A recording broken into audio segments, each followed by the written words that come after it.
Bago ako umalis, tinuruan ako ng gwardiya. Sabi niya, pwede ka naman bumili dyan sa bendo, tapos iiwan mo para sa kanya.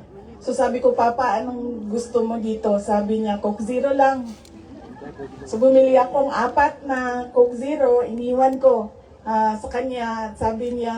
Sabi ko pa, that's 1 for each day pa ha. So today, tomorrow, Saturday, tomorrow, Sunday, Monday, Tuesday, Wednesday. Dahil darating na yung grocery list mo by Wednesday. At sagot niya sa akin, bakit isa lang?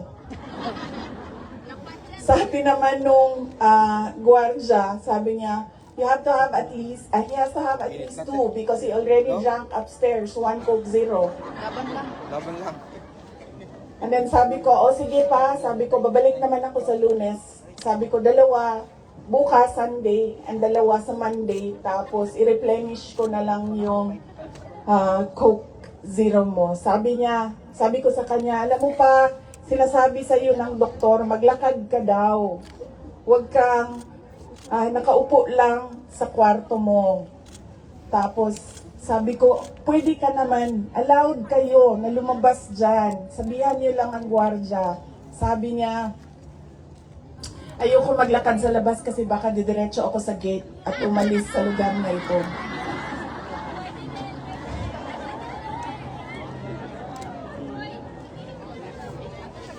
Nagkakaroon na rin siya ng mga kaibigan, yung mga tao doon sa loob ay nagiging kaibigan na niya. At hindi ko lang alam, baka paglabas niya marunong na mag-Dutch. Pero karamihan nung kasama niya sa loob ay French speaking. So,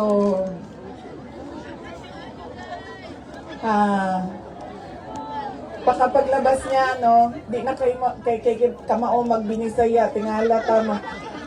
Voulez-vous coucher avec quoi? Tinala na. Whatever that means. So, on that point, he is okay.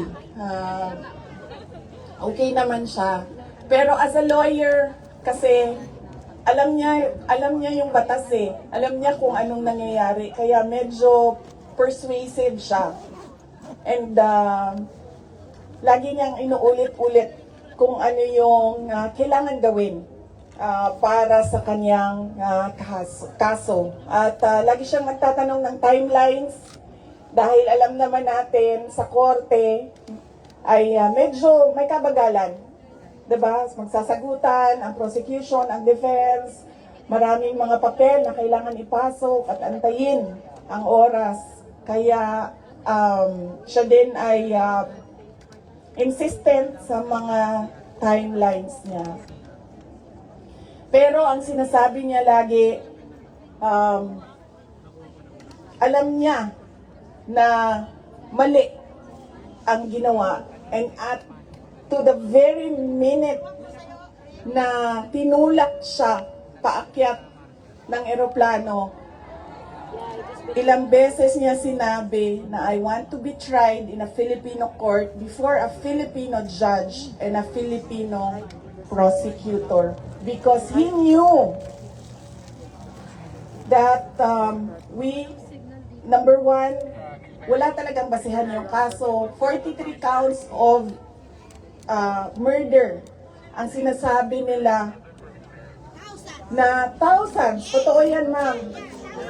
Kaya minsan naisip ko, naging kaso lang ba ito dahil sinusulat sa media na thousands ang namatay. I do not even understand paano naging crimes against humanity ang 43 count of murder na ngayon ay lumalabas, hindi naman ata totoo lahat yung mga witnesses at yung mga complainants. But that is a thing for the courts and the lawyers to discuss inside. Ano bang pwede nating gawin? Ang pwede nating gawin ay i-demand na ipauwi or iuwi nila si Pangulong Duterte. Bring him home! Bring him home! Bring him home! Bring him home!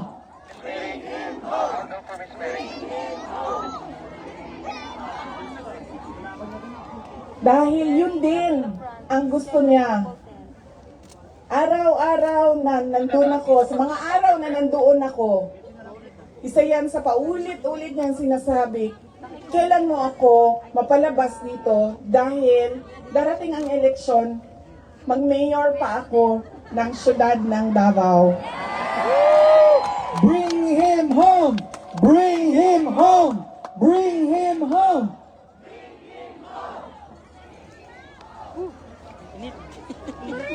At yun ang gusto niya. Gusto niyang umuwi. Sinabi ko din sa kanya yon pa. Sabi ko, yung kagustuhan mo na umuwi, yan din yung katapusan ng buhay mo. Magiging Ninoy Aquino Junior ka.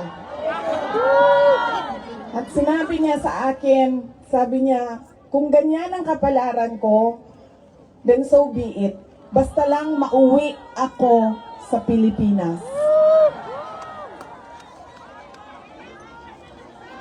Kaya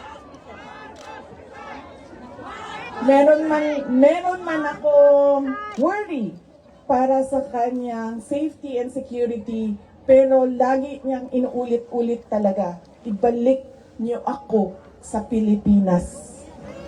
Bring him home! Bring him home! Bring him home! Nagtatanong marami, ano bang pwede magawa? Huwag natin tigilan ang panawagan sa gobyerno natin sa Pilipinas at sa lahat ng gobyerno na nakikinig at dito sa ICC na ipaalam sa kanila na mali ang ginawa kay Pangulong Rodrigo Duterte.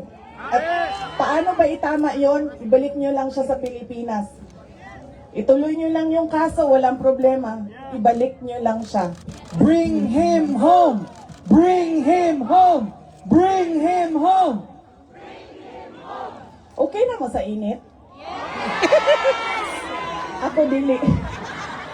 Kaya nga no, sunburn ng katungaan niya. Ang katunga dili.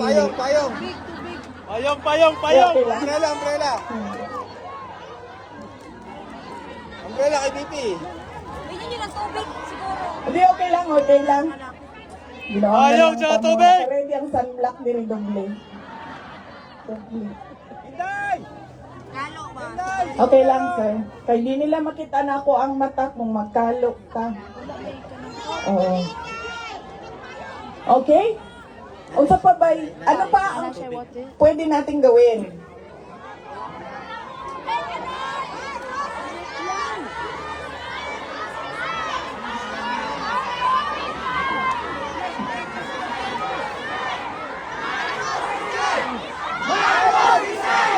Marcos resign! Marcos resign! Marcos resign! Marcos resign! Marcos resign! Kayo nagsabi niyan, hindi ako ha. Bukas, suspended na kayong lahat. Nakulong na kayong lahat sa sedition. At kayo, hindi na kayo makakauwi dahil kinulong na kayo dyan sa... Hindi kami natatakot!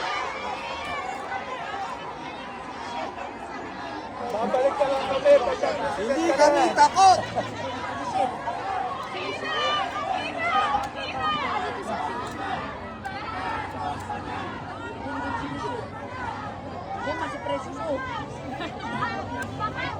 And that relates to transparency and accountability. Alam nyo kasi, ang pagiging Pangulo, dapat nasa tamang pag-iisip ka. Tama! Kapag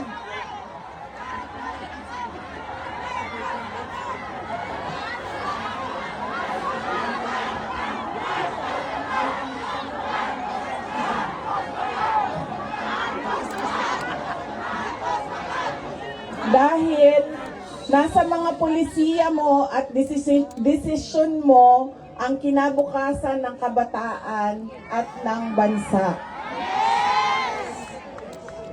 Kaya yung pagsasabi na hindi mahalaga ang drug test sa aking kapasidad at abilidad na mamuno is tantamount to betrayal of public trust. Dahil kailangan malaman ng taong bayan na nasa ayos ang iyong decision making.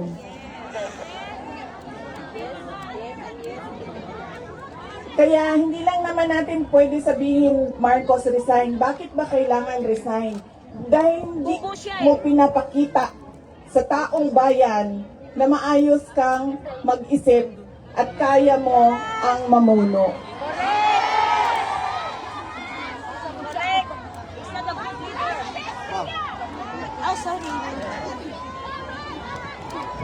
Madaming mga tanong na nasa loob na ng korte. Ang PhilHealth, ang pagkuha ng pondo ng PhilHealth para bang naging pyramiding ang ginawa nila sa budget ba? Kumuha sila ng kulang ang pera dito, kumuha sila sa ibang source para isalpak dito and hahanapin na naman sa ibang source yung isang nagiging juggling at parang pyramiding na ang nangyari sa budget. At kung nakikita ninyo at naiintindihan ninyo ang budget, karamihan doon pamigay lang ng mga politiko na tinatawag nating ayuda.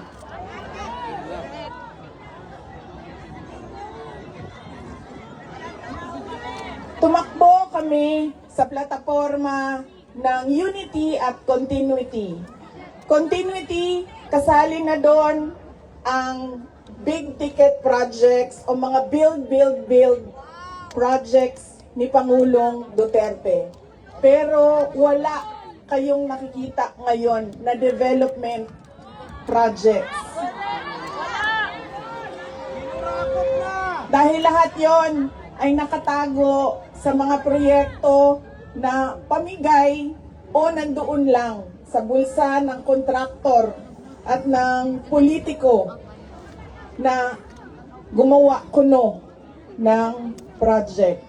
Makikita ninyo na hindi handa ang Kongreso sa paggawa ng budget dahil may mga blanco doon sa enrolled bill na pinasa nila. Ibig sabihin, walang nag-iisip at hindi pinag-isipan paano ba natin gamitin ang pera ng gobyerno na makita natin na merong kapayapaan at kalambuan, kauswagan sa ating bayan. Noong ako ay tinanong noon bakit ako nag-resign sa Department of Education. Sabi ko, unang-una, personal yon. Meron kaming personal na hindi ko gusto na ginawa niya sa akin. Pangalawa, dahil sa loob ng Department of Education. Sinabi ko na itong noon, personal ko to na experience. Yung budget ng school building program ng Department of Education, pinaghati-hatian lang sa loob ng House of Representatives. Noong unang taon, nagawan ko ng paraan. Sabi ko, hindi pwede, sige, kung yan ang gusto ninyo, yan ang makapagpapasa ng budget. Para magkaroon ng budget ang Department of Education, dadaan pa rin kayo sa validation ng regional offices ng Department of Education.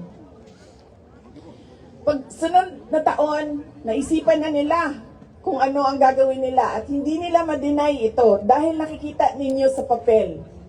Kaya wala din kumukontra sa akin dahil nakikita sa papel. Ang ginawa nila, gumawa sila ng sarili nilang listahan Doon nakikita mo, pinaghati-hatian nila ang school building program at inattach nila sa General Appropriations Bill na sinabmit nila sa Senado. Sinabi namin sa mga senators, nakita niyo ba kung anong ginawa? Sabi nila, oo, nakita namin kung anong ginawa ng House of Representatives. Sabi ko, please, hindi natin masasolve ang problema ng school building program kung ganito lagi ang nangyayari sa budget ng new construction. And meron pang ibang problema sa loob ng budget. Sinubukan ng mga senators na tanungin, pasagutin, sumasagot, yes, pero pagdating sa BICAM, anong nangyari? Wala namang wala namang totoong BICAM kung saan pinag-uusapan ang paggamit ng pera. Ang desisyon lang na nandun ay kay Zaldico, kung panahon ko, kay Zaldico at kay Martin Romualdez. At diretsong pinapapirma sa malamang tao na hindi nagbasa o hindi binasa ang buong budget. Kaya walang nakakita o hindi nila nakita dahil hindi naman binasa na may blanco doon at pwedeng lagyan ng kahit anong amount yung mga blanco sa budget. Madaming katanungan, madami ang problema ng bayan. Kaya lagi ko sinasabi, hindi kami ang problema ng bayan. Ang problema ng bayan ay ang governance mismo ng Pilipinas. Yan ang problema ng bayan. At dahil may problema sa gobyerno, ay tuloy-tuloy ang kahirapan doon sa ating bayan. Nakikita nyo yan dahil dumadami ang nakikipagsapalaran sa ibang bansa. Dahil sa kawalan ng oportunidad doon sa ating bayan.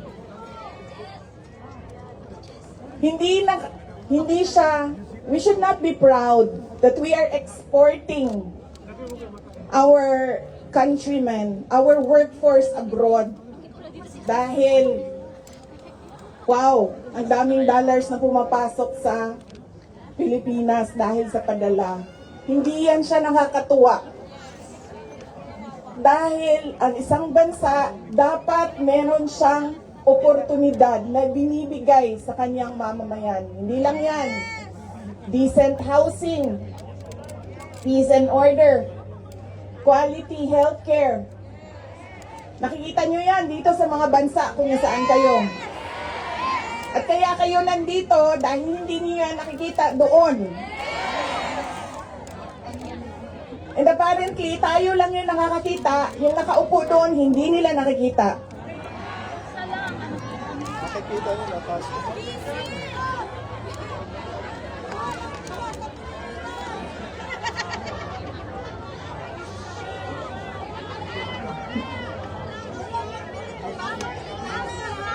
Alam nyo, madami sa mga kaibigan ko, galing ako sa middle class na family sa Davao City. So madami sa mga kaibigan ko doon, ay meron naman silang mga negosyo, meron naman silang pinagkakakitaan, may mga trabaho.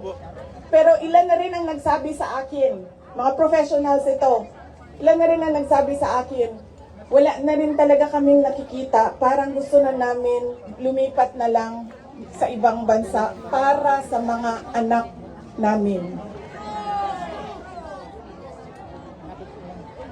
Kaya sinasabi ko lagi yung nagsasabi sa akin, tumakbo ka sa 2028. I don't think we will have a country by 2028.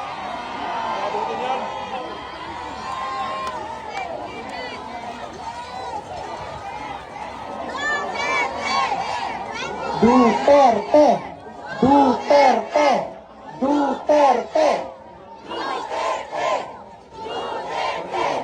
Ikaw na talaga. Ay, doon na talaga. Ganun nga eh. Kaya dapat natin i-exact ang responsibility dyan sa gobyerno na ibigay nila kung ano yung karapat-dapat para sa ating bayan. Dahil kung meron man ang okay sa kanila na pumunta sa ibang bayan, meron ding mga tulad namin na ayaw namin kahit anong mangyari, umalis sa Pilipinas. Dahil gusto namin doon magpamilya, doon palakihin ang aming mga anak. Kaya dapat Tapos sinagot pa nung reporter, hindi nyo sa kanya 5.3 dapat million. meron tayong nakikita Hinahanap ko totoo yung boses ko. Siyempre, kung ano yung dapat confirm. para sa isang bayan. Hinahanap nila ako. At alam nyo yon kasi nakikita nyo yan. Kasi nakaikot na kayo sa iba't ibang bansa. Matampuhin pala siya. Labas yun.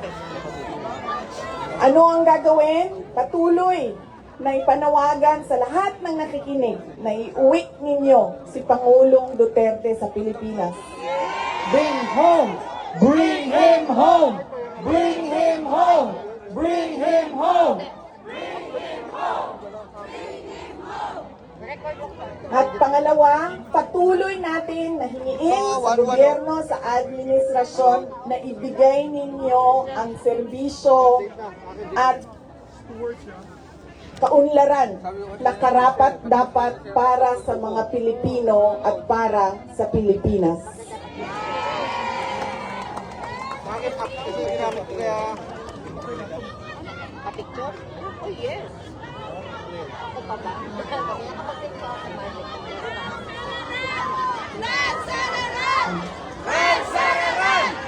Ransararan! Ransararan! Sa kagahi, sa ako ang bagtak diri man di, naging ko karan. Kay nagpugong yung kuwan, nandili ko mahulog. Hirap talaga. Kaya dito sa Bakalan.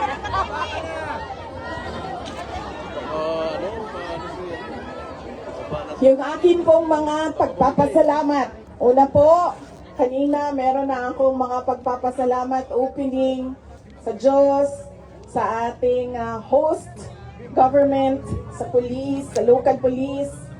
Yung aking mga pagpapasalamat sa inyo, sa oras ninyo. Ang aking mga pagpapasalamat sa inyong patuloy na suporta sa aking opisina, ang Office of the Vice President.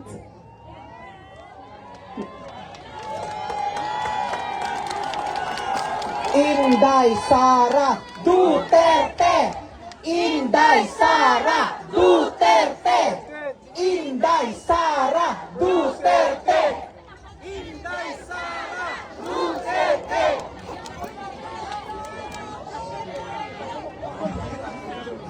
Malakas ang loob ko dahil nandyan kayong lahat.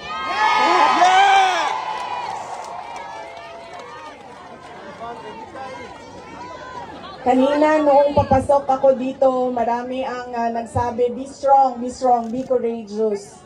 I am only as strong as you are. Kung nakikita ko, sobrang lakas ninyo at sobrang lakas ng pagmamahal ninyo sa bayan. Ganyan din ang nararamdaman ko. Kaya tayo, din ako kaya. Nangarap kasi hindi ko nakapunta eh. Ha? Ang pagpapasalamat ng aming pamilya, ang pamilya Duterte, dako kaayo miugutang ang kabubuton kaninyong tanan. Sa higayon nga gihatag ninyo kanamo nga makaserbisyo sa atuang nasod. Napakalaki ng utang na loob namin sa inyong lahat sa pagkakataon na ibinibigay ninyo sa amin na makapaglingkod sa bayan. Maraming salamat po sa inyo, mga kababayan namin.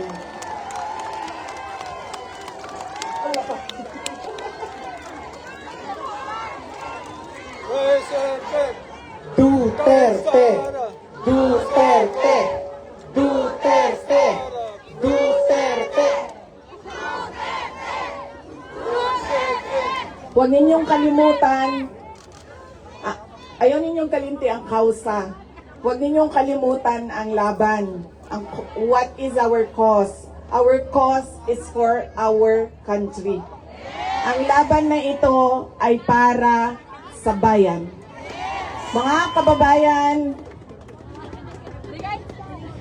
ang lahat ng ginagawa natin ay para sa Diyos, sa bayan, at sa bawat pamilyang Pilipino. Shukran. Duterte! Duterte! Duterte! Duterte! In behalf of the Filipino migrant, ma'am, salamat po. Malaki po ang pagpunta nyo dito. It's an inspiration for all of us. Am I right?